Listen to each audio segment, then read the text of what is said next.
అనుసరించాల్సిన విధానం అనుసరించి చూపించే అవకాశాన్ని అమ్మవారు నాకు కల్పించారు. సాధారణంగా అటువంటి స్థితిలో మనం ఎవళ్ళం దగ్గరగా ఉన్నా గుండె జారిపోయి నానా కంగారు పడి వైద్యమని అంబులెన్సులని 108 అని ఏదో హడావుడి చేసి వాళ్ళని ఇంట్లో శుభ్రంగా మంచం మీద హాయిగా స్తోత్రాలు వింటూ ప్రశాంతంగా వెళ్ళిపోలేకుండా రోడ్డు మీద పోయే పరిస్థితి కల్పిస్తాం. చివరికి ఏమిటో రోడ్డు మీద అయిపోయింది, ఆసుపత్రిలోనే అయిపోయింది, ఇంటికి తిరిగి వస్తుంటే అయిపోయింది అనుకుంటాం. దీనికి మనకి వైద్యం చేయించాలనే కంగారే తప్ప మరొక ఆలోచన ఉండదు. సహజం, మానవ సహజంలో తప్పు లేదా ప్రయత్నం చేస్తాం. కానీ మనిషి గుర్తుపెట్టుకోవాల్సింది ఏమిటంటే 80 ఏళ్ళు దాటిన తర్వాత జీవితం ఎప్పుడూ స్విచ్ ఆపేసిన సీలింగ్ ఫ్యాన్ లాంటిది. ఇంకో 2 రౌండ్లు వేస్తుంది, ఆగుతుంది, అంతే. నువ్వు ఇంకా స్టూల్ వేసుకుని పైకి ఎక్కేలా తిప్పినా ఏం వెయ్యదు, పడతావు. కానీ అది 80 ఏళ్ళు దాటిన వాళ్ళందరికీ ఆ వైరాగ్యం రావాలి సహజంగా. ఇక మళ్ళీ దీనికో వైద్యం అని అమెరికా వెళ్ళి పరీక్షలు, హైదరాబాద్ వెళ్ళి పరీక్షలు అవి ఇవి చేసేసుకుని ఈ కొడుకో కూతురుకో ఏమైనా 2-3 ఎకరాలు ఉంటాయి, అవన్నీ ఆర్పేసి ఎంతకీ తగ్గదు. క్యాన్సర్ అనేది భయంకరమైన వ్యాధి మనకు తెలుసు. కీమోథెరపీ, ఆ థెరపీ, ఈ థెరపీ, ఎడథెరపీ లేకుండా 100 థెరపీలు. జుట్టు ఊడిపోవడం, పరసగాళి అయిపోవడం, తగ్గేదేం లేదు. చివరికి ఏమైనా ఎలా ఉందండి పరిస్థితి అని అడిగితే స్లైట్లీ రెస్పాండింగ్. స్లైట్లీ అంటే 1,00,000 అని అర్థం. స్లైట్లీ రెస్పాండింగ్ అంటే 50,000కే రెస్పాండ్ అయ్యాడు, రేపొద్దున రెస్పాండ్ అయితే ఇంకో 1,00,000 అవుతుందని చెప్పడం. చివరికి ఎప్పుడో 2 ఏళ్ళు అయ్యాక ఇక లాభం లేదని చెప్తారు. తెలుసుండి జరుగుతున్నటువంటి మాయలు ఇవన్నీ. మనలో ఉండే ఒక ఆశ అనేదాన్ని అన్ని రంగాల వాళ్ళు సొమ్ము చేసుకుంటారు. ఇందులో ఆధ్యాత్మిక రంగం కూడా అలాగే ఉంది. ఇవాళ నీ శారీరక బలహీనతను వైద్యుడు సొమ్ము చేసుకుంటే మానసిక బలహీనతను నాబోటిగాడు సొమ్ము చేసుకుంటాడు. నువ్వేదో భయం పడతావు, నీకు మంత్రం అన్నావు, స్తోత్రం అన్నావు, నీ దగ్గర 10,000 కొట్టేయడు. ఇవన్నిటి విషయంలో మనం జాగ్రత్త పడడానికే సాహిత్యం ఉద్భవించింది ప్రధానంగా. కావ్యంలో ఎప్పుడు మాయ ఉండదండి, మహిమ కూడా ఉండదండి, వాస్తవ జీవితం ఉంటుందండి. విరాటపురం అంతా మన వాస్తవ జీవితం. మనం ఎదుర్కొనే ఇబ్బందులు ఇందులో ఉంటాయి. అందుకే నేను కొంచెం ఉపోద్ఘాతం లాంటి వ్యవహారమే అయినా ఇవాళ నేరుగా మనం కథలో ప్రవేశిస్తూ ఉన్నాం. పాండవులు విరాటరాజు నగరంలో ప్రవేశించారు.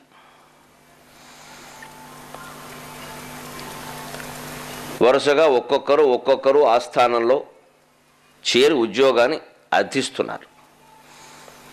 క్రమశిక్షణ ప్రకారం పనిచేసే మనుషులు కాబట్టి ముందు ధర్మరాజు వెళ్ళాడు. ఆయన్ను చూడగానే ఆయన తేజస్సును చూసి ఆశ్చర్యపోయాడు విరాటరాజు. మత్స్య దేశము అంటేనండి, ఇప్పటికి మన లెక్కల్లో చెప్పాలి అంటే మత్స్య దేశము అనేది అస్సాంకి దగ్గరలో ఉంటుంది. ఇప్పటికీ ఈ విరాటరాజు నగరంలో వాడిన కొన్ని పేర్లు అస్సాం దగ్గర ప్రాంతంలో ఉన్నాయి.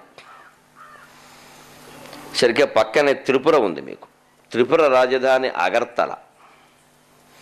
ఆ ప్రాంతాన్నే పూర్వం త్రిగర్త దేశం అనేవారు. త్రిగర్త దేశం, గర్త అంటే పెద్ద గొయ్యి అని అర్థం. బంగాళాఖాతం లాంటి పెద్ద గోతులు సహజంగా ఏర్పడినవి. అఖాతం అంటే ఎవరూ తవ్వలేదు. బంగాళాఖాతం అంటే బెంగాల్ పక్కన ఉంది, అది అఖాతం, ఎవరూ తవ్వలేదు, దానంతరం అదే ఏర్పడింది. దాన్నే అఖాతం అంటారు. ఖాతము అంటే మనం తవ్విన గొయ్యి, అఖాతం అంటే ఎవరూ తవ్వకుండా సహజంగా ఏర్పడింది, దాన్నే బంగాళాఖాతం అంటారు. ఆ అఖాతాన్నే పూర్వం గర్త అన్నారు. అటువంటి అక్కడ 3 ఉండేవి, 3 కలిసి బంగాళాఖాతంగా అయ్యాయి చివరికి. ఉండడం వల్ల దాన్ని త్రిగర్త దేశం అన్నారు. దానికి సుశర్మ అధిపతి. ఆ సుశర్మ రాజ్యానికి పొరుగున ఉన్నదే ఈ విరాట రాజ్యం.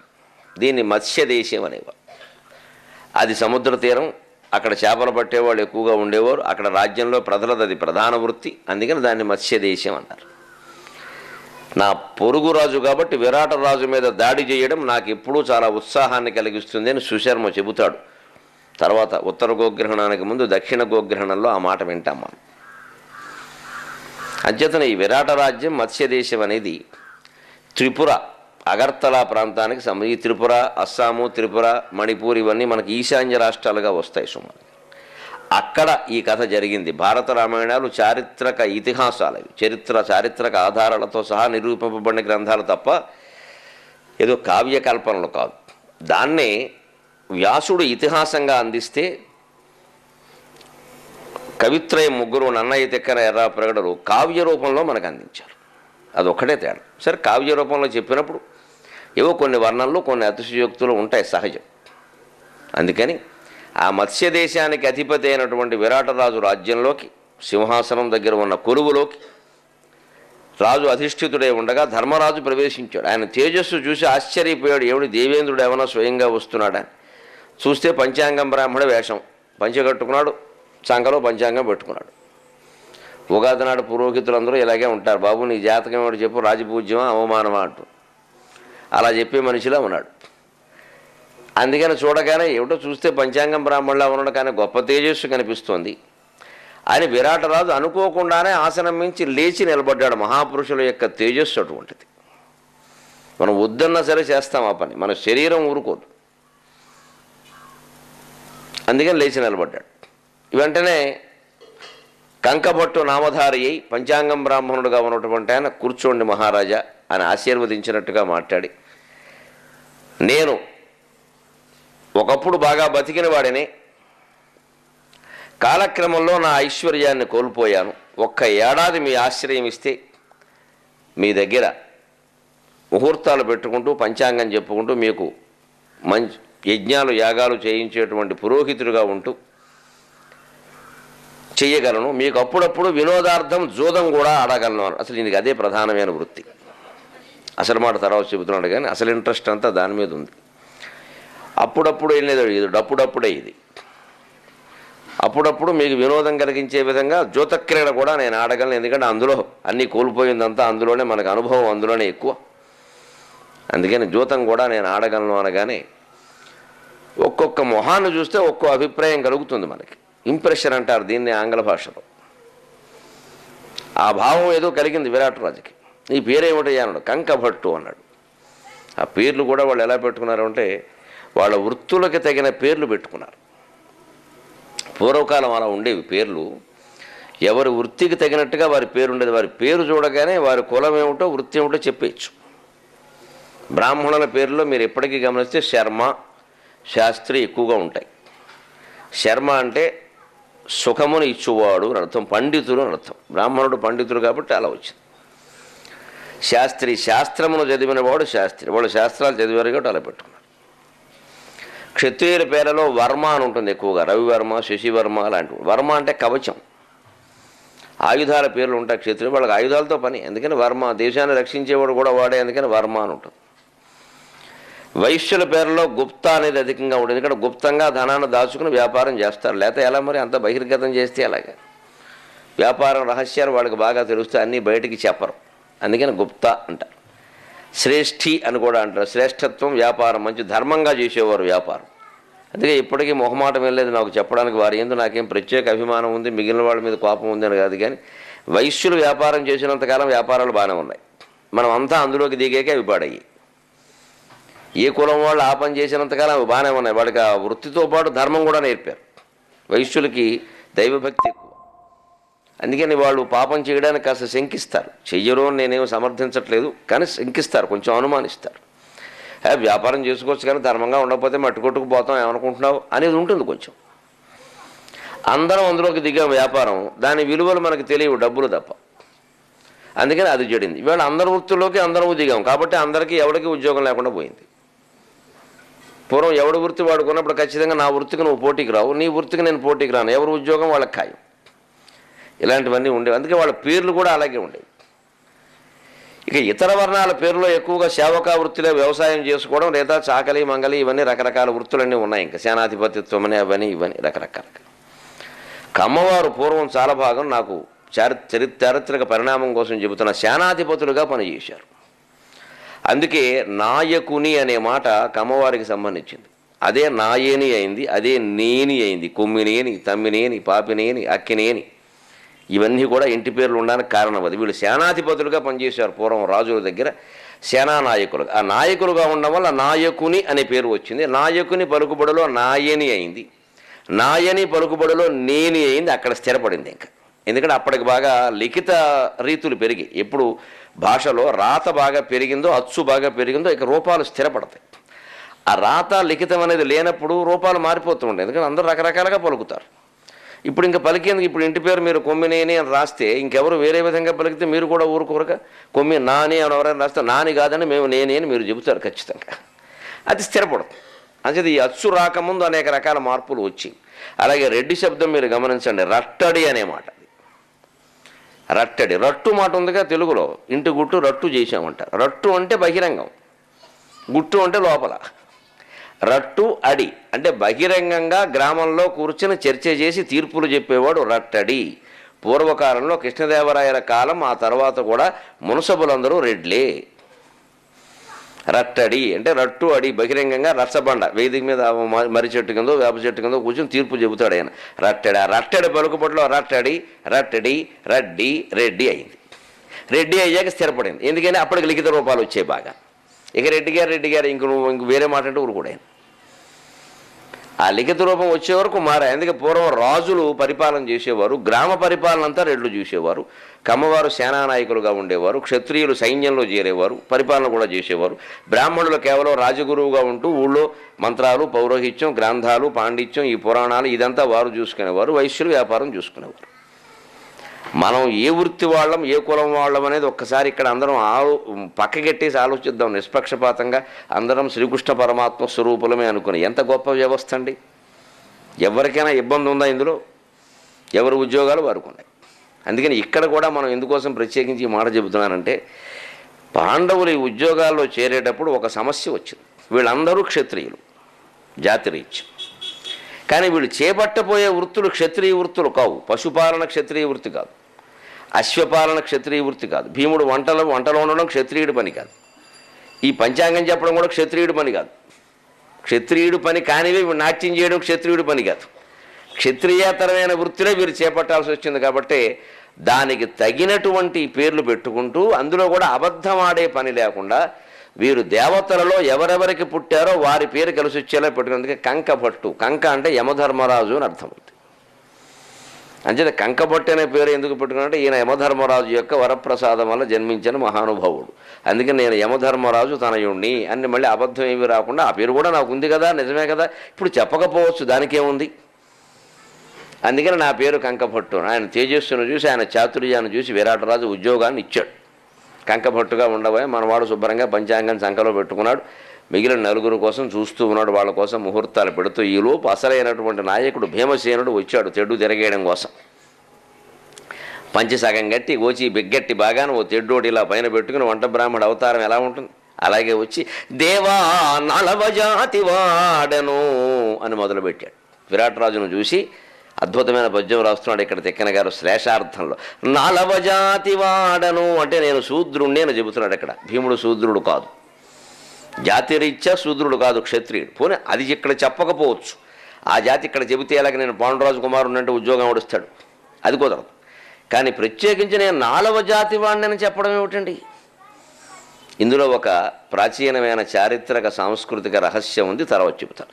దేవా 4వ జాతి వాడను నేను నర్ధింగొల్వగా వచ్చి తిన్.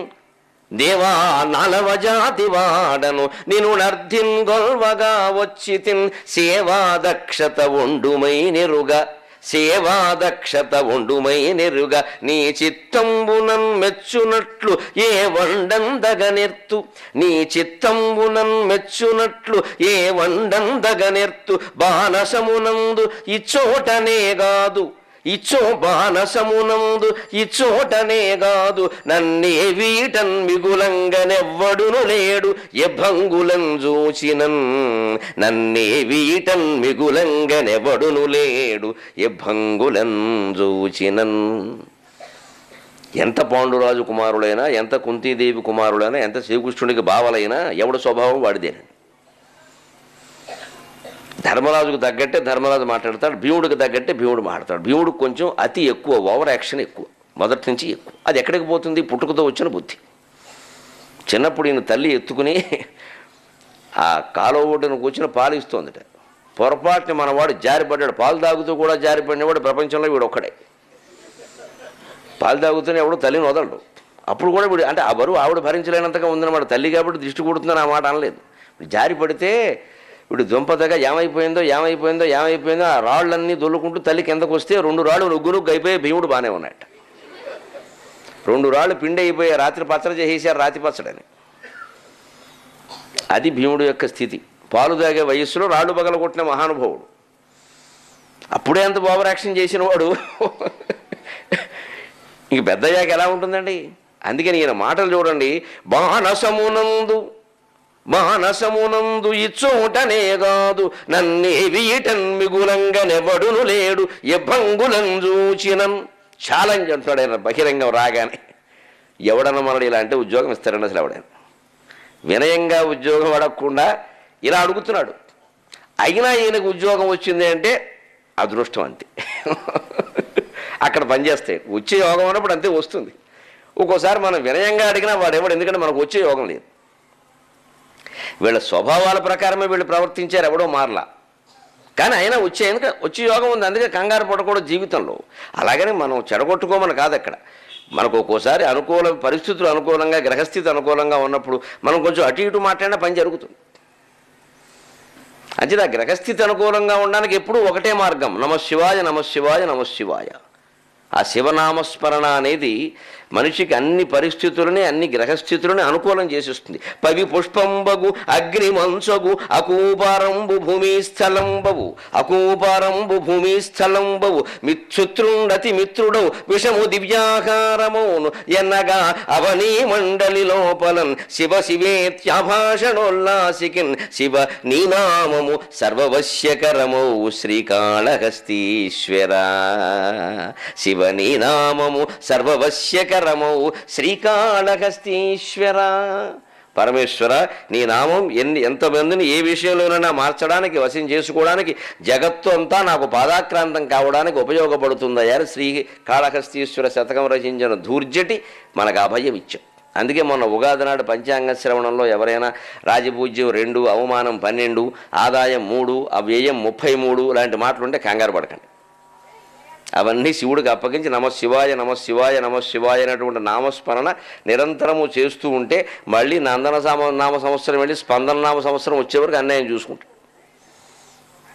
భగవంతుడి మీద సరైన నమ్మకం లేనివాడు, ఆశ్రయించనివాడు ఈ జాతకాలను నమ్మి బాధపడతాడు తప్ప అమ్మవారిని ఆశ్రయించిన వాడవుడు ఈ జాతకాలను నమ్మి బాధపడు. అవి మన ఏమీ చెయ్యలు. నిన్ను సేవింపగ ఆపదల్బొడమని నిత్యోత్సవం బబ్బని జనమాతృండనని మహాత్ముడనని సంసారమోహంబుపై కొనని జ్ఞానము గల్గని గ్రహగతులు కుందింపని మేలు వచ్చిన రాని అవి నాకు భూషణములో శ్రీకాళహస్తీశ్వర. గ్రహదోషంబులు దుర్నిమిత్తములు నీ కళ్యాణ నామంబు ప్రత్యకము వేర్కొను ఉత్తమోత్తముని బాధల్ పెట్టగా జాలునే. గ్రహదోషంబులు దుర్నిమిత్తములు నీ కళ్యాణ నామంబు ప్రత్యకము వేర్కొను ఉత్తమోత్తముని బాధల్ పెట్టగా జాలునే. దగనున్ కప్పగజాలునే శలభ సంతానంబు దగనున్ కప్పగజాలునే శలభ సంతానంబు నీ సేవ చేసి హతక్లేశులు కారుగాక మనుజుల్ శ్రీకాళహస్తీశ్వర. ఇంత అభయప్రదానం చేసేటువంటి సాహిత్యం ఉందండి మనకి. దేనికి భయపడాలి? జాతకం ఎలా ఉందిటో ఏమైపోతుందో అన్ని రకాల జాతకాలని మార్చడానికి భగవంతుడు సిద్ధంగా ఉన్నాడు. నువ్వు స్మరిస్తే చాలు. ఈ జాతకాలు, ఈ మనస్తత్వాలు, ఈ గొడవలు, ఈ రాజకీయ పరిస్థితులు, ఈ సమాజంలో ఉండే కల్లోలాలు భయపెట్టేది మామూలు వాడిని తప్ప జ్ఞానిని కాదు, భక్తుణ్ణి కాదు. పాండవులు దైవభక్తులు. ధర్మరాజుకి శ్రీ మహావిష్ణువునందు భక్తి, భీమార్జునులకి శివుడు యందు భక్తి, నకుల సహదేవులిద్దరికీ కూడా ఒకరికి అగ్నిదేవుని యందు, ఒకరికి వాయుదేవుని యందు భక్తి. ఒక చోట చెప్పబడిన విషయం అది. ద్రౌపదీదేవికి సరే సాక్షాత్తు చిదగ్నికుండ సంభూత దేవకార్య సముద్యత. ద్రౌపది అంటే లలితాదేవి అవతారం, తక్కువ ఆవిడ కాదు ఆవిడ. అందుకే అగ్నిగుండం నుంచి పుట్టింది అమ్మవారిలాగా, చిదగ్నిగుండ సంభూత. ఆవిడకి అమ్మవారి భక్తి. అంచేత వాళ్ళని ఈ కష్టాలు ఏమిటి చేస్తాయండి? జీవితం ఎలా ఉంటుంది అంటే మనం తీసుకోవడాన్ని బట్టి ఉంటుంది. ఎంత తేలిగ్గా తీసుకున్నాడో భీముడు చూడండి. దేవా నలవజాతి వాడను. 4వ జాతి అంటే శూద్రులు కదా. ఎలా చెబుతున్నాడండి శూద్రులని? నిజానికి ఒక ఆశ్చర్యకరమైన విషయం ఏమిటంటే మనలో చాలామందికి తెలియంది, పూర్వం వంట చేసేవాళ్ళంతా శూద్రులే, బ్రాహ్మలు ఎవరు వంట చేసేవారు కాదు. బ్రాహ్మల ఇంట్లో కూడా శూద్రుడు వంట చేసేవాడు. నన్ను బ్రాహ్మలు మన్నింతులు కాక ఉన్న విషయం అది. అది చెప్పేయడం మనకు అలవాటు, ఏం మొహమాటం లేదు ఇందులో. వంట చేసే పని శూద్రుడిది బ్రాహ్మణుడిది కాదు. అంచేది వంట బ్రాహ్మడు అనే టర్మ్ తప్పు, వంట శూద్రుడే రైటు. మనుధర్మశాస్త్రం ప్రకారం అంతే. వాళ్ళు మాంసాహారం ఉండేవారు, శాకాహారం ఉండేవారు, ఎవరికి కావాల్సింది వారికి ఉండేవారు. అని ఆ పని వాళ్ళది, అదో వృత్తి, అదో ప్రొఫెషన్, అదో వృత్తి. అది ఇవాళ క్యాటరింగ్ లాగా దానిపైన శూద్రులు చేసేవారు. బ్రాహ్మణుల ఇంట్లో కూడా వాళ్ళే ఉండేవారు, అది వాళ్ళ వృత్తి. ఉంటే వండాల్సిన పని ఏమిటండి, మన ఇంట్లో భార్య పిల్లలు ఉంటారు కదా అనొచ్చు. పూర్వం అన్నీ కూడా జమీందారీ కుటుంబాల్లో ఈ వృత్తి చేసాం. మామూలు వాళ్ళు ఏదో నలుగురు పిల్లలు ఉన్నవాళ్ళు వాళ్ళే వండుకుంటారు, వాళ్ళు మనిషిని ఎక్కడ పెట్టుకోగలరు. జమీందారీ కుటుంబాలు అన్నింటిలో వాళ్ళు బ్రాహ్మణులైనా, క్షత్రియులైనా, వైశ్యులైనా, ఇతరులైనా ఎవరైనా సరే వంటవాడు శూద్రుడు. అంచేత వంట వృత్తి నువ్వు చేపట్టినప్పుడు నువ్వు శూద్రుడు అయితే తప్ప అర్హత లేదు. నేను బ్రాహ్మణుని వంట చేస్తా అంటే you are not fit, it is reserved అని చెప్పేస్తారు అంతే వెంటనే. అది రిజర్వేషన్ ఉద్యోగం, నువ్వంటే అలాగా. అంత జాగ్రత్తగా వృత్తుల్ని కాపాడింది పూర్వం రాజకీయ వ్యవస్థ, రాజరికం. ఇవాళ ఆ రాజరికాన్ని మనం వదిలేసాం, ప్రజాస్వామ్యం తెచ్చి నెత్తి మీద పెట్టుకున్నాం. ఎందుకంటే ఎప్పుడూ రాజులైనా, ఎప్పుడూ వారి వంశమేనా అన్నాం. ఇప్పుడు మాత్రం జరుగుతున్నది ఏమిటండి, పైన వంశం, కిందో వంశం, ఇంకేమైనా తేడా పని. ఇందులో కూడా మళ్ళీ ఏ నియోజకవర్గానికి ఆ నియోజకవర్గం ఆ ఎమ్మెల్యే గారి వంశం, ఆయన తర్వాత యువనేత, వంశనేతలాగా వీడో కూడా మనకి. ఇక మనమంతా పోయాం, సంకనాకి పోయాం, మనం ఎవరికి అక్కర్లేదు. ఇంకా వాడు యువనేతే, వాడి తర్వాత వాడు కొడుకు ఏదో కర్మ చేసినట్టే. నాకు అర్థం కాదు, కానీ నాకు అంత ఒళ్ళు మండితే అలాగే మాడతారు. కర్మ చేసినట్టే అంటే పెద్ద కొడుకు రాజకీయం, వాడి తర్వాత వాడి కొడుకు ఏంటంటే మన కొడుకులందరూ ఏమయ్యారు. ఇది ప్రజాస్వామ్యమా? యువనేత మంచన్నేత, ఇది మొదలెట్టారు ఇక్కడ. ప్రతి నియోజకవర్గం ఎలాగ తయారైంది మీరు గమనించండి. సుమారుగా 294లో 250 పైన ఇలా ఉన్నాయి. అందులో కూడా మళ్ళీ పక్షపాతం, కొడుకుంటే కొడుకే, కొడుకు లేకపోతే కూతురు, తప్పదు కాబట్టి. అప్పుడు కూడా మళ్ళీ ఆడవాళ్ళకి ప్రాధాన్యం ఏం లేదండి. కొడుకుంటే కొడుకు, కొడుకు లేకపోతే తప్పనిసరి ఇంకా ఇంకోటికి ఇవ్వడం మనకి ఇష్టం లేదు కాబట్టి మా అమ్మాయి. ఈ మొత్తం రాజకీయం ఏమైంది ఇప్పుడు, మళ్ళీ వంశ పరంపర అయింది కదా. ఇంతకంటే పైనో వంశానికి కిందో వంశానికి మనమే అప్పగించేసి, బాబు భారతదేశాన్ని, ఆంధ్రప్రదేశ్ని ఉన్నంత వరకు మీరే పరిపాలించడం, ఎన్నికలు వద్దు అంటే 5 ఏళ్లకోసారి 5,000 కోట్ల రూపాయలు కలిసి వచ్చి అభివృద్ధి కార్యక్రమాలు పెట్టుకొచ్చి ఈ చుక్కకి 5 కోట్లు అవుతుంది.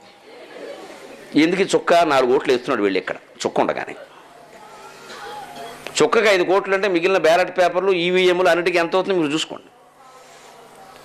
మనం రాజరికాన్ని తిట్టి ఏర్పాటు చేసుకున్న ప్రజాస్వామ్యం ఏమైంది, పేరు గొప్ప, ఊరు దెబ్బయింది.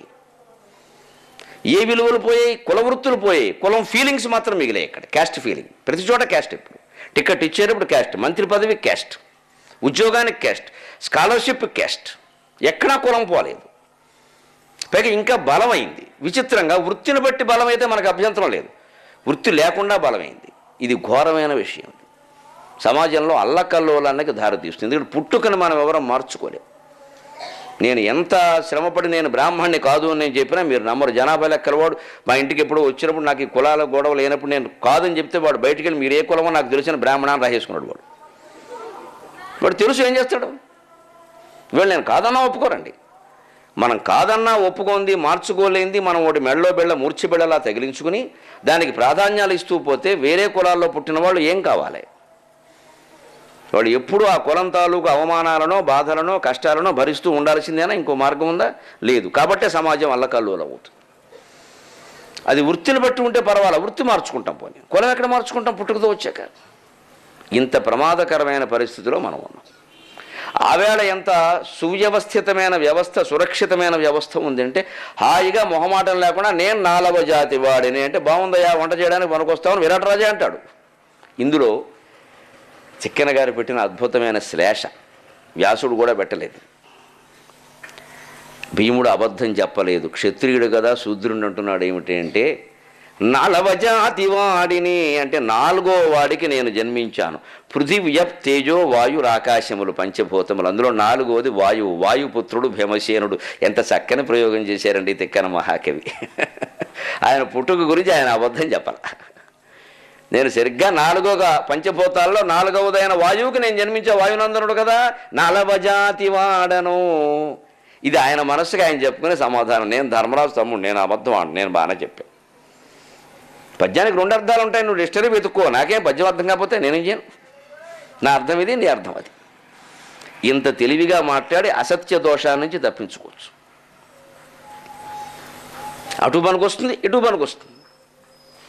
అందుకని వాక్చాతుర్యం అనేది మనం కలిగి ఉంటే అసత్యం అన్నేమీ బాధ పెట్టకుండా హాయిగా తప్పించుకోవచ్చు. తిరుమల రాయుడు అని ఒక కవి, ఒక రాజుగారు సింహాసనం మీద కూర్చున్నట్ట. ఓ కవి గారు వచ్చేట అప్పుడే రాగానే ఈయన కవి అండి ఆశువుగా పద్యాలు చెబుతాడు అన్నట్టు. అయితే నా మీద ఓ పద్యం చెప్పబోయా అన్నట్టు. కొంపలు అంటుకున్నాయి. ఎందుకంటే వీడు గుడ్డాడు, వీడికి ఒక్కన్ను లేదు, పైగా రెండు కళ్ళు లేకపోతే అదో రకం, ఒక్కన్ను లేదు. వీడిని పొగడాలి. ఆ ఒక్కను ఉన్నవాడిని ఏం పొగుడుతాం? ఒంటికంటి వాడిని. నువ్వు ఒంటికంటి వాడు అంటే వాడు ఒంటికాల మీద లేస్తాడు. పద్యం చెప్పమన్నాడు, పొగడక తప్పదు. పైగా మామూలుగా అయితే పొగడచ్చు, భార్య పక్కన ఉంది, అదో సమస్య. ఆవిడ పక్కన ఉండగా సరిగ్గా పొగడకపోతే ముందు ఆవిడ అవమానిస్తున్నావా, నీ సంగతి ఇదే, కవులు కూడా ఇలాగే చెప్తున్నారు నీ గురించి. భార్య పక్కన ఉండగా అదో దోషం, ఇబ్బంది. మరి ఆవిడ ముందు లోకమైపోతాడు. పైగా మా ఆవిడ ముందు నన్ను అవమానించామంటాడు. ఇప్పుడు మగాడు ఒక్కడో స్కూటర్ వేసుకుని సినిమా కడితే టికెట్ దొరకపోయినా పర్లేదు, మనకు వచ్చేస్తాడు. భార్య ఎక్కించుకుని వెళ్ళాడు, టికెట్ దొరకపోతే మన ప్రతాపం ఇంతే అన్నమాట. పెద్ద బడాయి కబుర్లు ఇంటికి వచ్చి ఊరికే నాకు అంత పలుకుబడి ఇంత పలుకుబడి తెలిసిందిగా, చచ్చినట్టు వెళ్ళాం వచ్చాం, ఆ మాత్రం ముందు చూసుకోవద్దా? అన్నీ సింగారించుకుని వచ్చాక టికెట్లు ఎదుట సిగ్గు లేకపోతే సరి అంట. మరి అది మనం ఒక్కళ్ళం అనుకోండి, అసలు సినిమాకి నేను వెళ్ళదుగా అని వచ్చేస్తాం వెనక్కి. సన్మానం జరిగితే భార్య ఎదురుగా ఉండాలని అనుకుంటాం, అవమానం జరిగితే భార్య ఉండకుండా ఉంటే బాగుండాలి. ఎందుకంటే మన బండారం బయటపడిపోలా. మరి ఏదైనా అంతే. అంచేది నేను భార్యతో సహా కూర్చున్నాడు, ఒంటికంటి వాడు పొగడాలి. ఏం పొగడాలండి? వాడి తెలివండి నిజంగా అబద్ధం ఆడకుండా. అన్నాతి అన్నాతి గూఢకరుడవు, అన్నాతి నిగూఢకున్న అసుర గురుడవు, అన్నాతి గూఢకరుడవు, అన్నాతి నిగూఢకున్న అసుర గురుడవు, అన్నా తిరుమల రాయ, అన్నా తిరుమల రాయ, కన్నొక్కటి లేదుగాని కంతుడవయ్యా అన్నట. శభాష నడక. అన్నాతి కూడా హరుడవు, మీ ఆవిడ నీ పక్కన ఉంటే నువ్వు శివుడితో సమానం అన్నాడు. అంటే ఈయన శివుడితో సమానం అన్నాడు కదా, సంతోషించాడు వెర్రివాడు. వాడు అన్నది ఏంటంటే ఆవిడికి రెండు కళ్ళు, నీది ఒకటి కలిపి మొక్కంటే నువ్వు శివుడితో సమానం అని. మీ ఆవిడ పక్కన ఉంటే నువ్వు శివుడు, శివుడికి మూడు కళ్ళు, అంటే ఆవిడ రెండు ప్లస్ నీది ఒకటి కలిపి నువ్వు మూడు శివుడు. అంటే శివుడు అన్నాడని ఆనందిస్తున్నాడు తప్ప ఓ కను లేదనడం తెలియట్లే ఆయనకి. కవిగారు అంటే అలాగే ఉంటాడు. మరి అన్నాతిని కూడకున్న అసుర గురుడవు, ఒకవేళ మీ ఆవిడ పక్కన లేకపోతే ఏమయ్యా నీకు నష్టం, శుక్రాచార్యుడు అన్నాడు. వాడు ఒంటికంటి వాడే, వాడికి ఒక వామనమూర్తి లేపేశాడు. మీ ఆవిడ పక్కన లేకపోతే శుక్రాచార్యుడు అంటే పెద్ద రాజనీతి కోవిదుడేమో, కోవిదుడు లేదు ఏమీ లేదు, గుడ్డాడని అర్థం. ఈయన చెప్పి అన్నా తిరుమల రాయ, తిరుమల రాయ మహారాజా, కన్నొక్కటి లేదుగా అని కంతుడవయ్యా, ఒక కన్నొక్కటి లేదు కానీ లేదా మన్మధుడు అయ్యా నువ్వు నిజంగా అన్నట్టు. మరి వాడు 10 ఎకరాలు ఇచ్చాడంటే ఇవ్వలా. ఇది వాక్చాతుర్యం. అబద్ధం ఆడకుండానే మనిషిని కీర్తించవచ్చు. మనకు మనం సంతృప్తి పడచ్చు, ఇంటికెళ్ళి 4 గీసుకోకల్లా అబద్ధం చెప్పామని. వాక్చాతుర్యం, భాషాచాతుర్యం కనుక ఉంటే వారిని కీర్తించవచ్చు, మనకి పాపం రాకుండా చూసుకోనవచ్చు. దేవా నలవ జాతివాడ నేను నర్ధిన్ గొల్వగా వచ్చి నిన్ను సేవిద్దామని వచ్చాను నేను. సేవాదక్షత వండుమై నెరుగా, ఈ మాట చూడండి. సేవాదక్షత వండుమై నెరుగా అంటే ఇదివరకు ఎప్పుడు నేను ఉద్యోగము చెయ్యాల. ఉద్యోగం వచ్చే మాట ఇది. ఉద్యోగం కావాలనుకున్నాడు ఎవడైనా ఎక్స్పీరియన్స్ అనగానే ఏమీ అనుభవం లేకపోయినా సరే a few years little so and so అనేదో రాస్తాడు. ఏమీ ఎక్స్పీరియన్స్ లేదంటే ఎవడు ఉద్యోగం ఇస్తారండి? ఎక్స్పీరియన్స్ ఉంది అంటే పిల్లనివ్వరు, ఎక్స్పీరియన్స్ లేదంటే ఉద్యోగం ఇవ్వరు.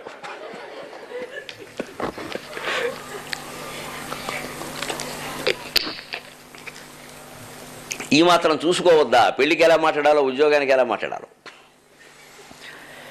అందుకని ఈయన చెబుతున్నాను, సేవాదక్షత వండుమైనరుగా అంటే ధీరోద్ధతుడు అంటారండి. నాయకులలో ధర్మరాజుని, రాముణ్ణి, వీళ్ళని ధీరోదాత్తులు, ధీర ఉదాత్తులు అంటారు. ఈ భీముడు, కీచకుడు ఇలాంటి వాళ్ళని ధీరోద్ధతులు అంటారు. వీళ్ళు ధీరులే, ధైర్యం ఉంటుంది, కానీ ఉద్ధత అంటే గర్వం ఎక్కువ. ఆ గర్వం వల్ల కొన్ని ఇబ్బందులు కొని తెచ్చుకుంటారు. కానీ శరీర బలమో మనోబలమో ఏదో ఉంది కాబట్టి మళ్ళీ జయిస్తూ ఉంటారు, లేకపోతే మొత్తం గుంటలో పడిపోవలసింది. ఇదివరకు ఎక్కడ పని చేయలేదంటే బాబు నువ్వు వంట ఏం చేస్తావు, పెంట చేస్తావేమో అండ ఎవడన్నా. అనుభవం లేనివాడు ఉద్యోగం ఇస్తాడా? చెబుతున్నాడు సేవాదక్షత వండుమై నీరుగా నేను ఎక్కడ చేయలేదు పని. మరి అంటే నా దగ్గర ఎందుకు బాబు, నన్ను ఏమైనా అన్నం తినేస్తావా, గడ్డి పెడతామంటాడు వాడు.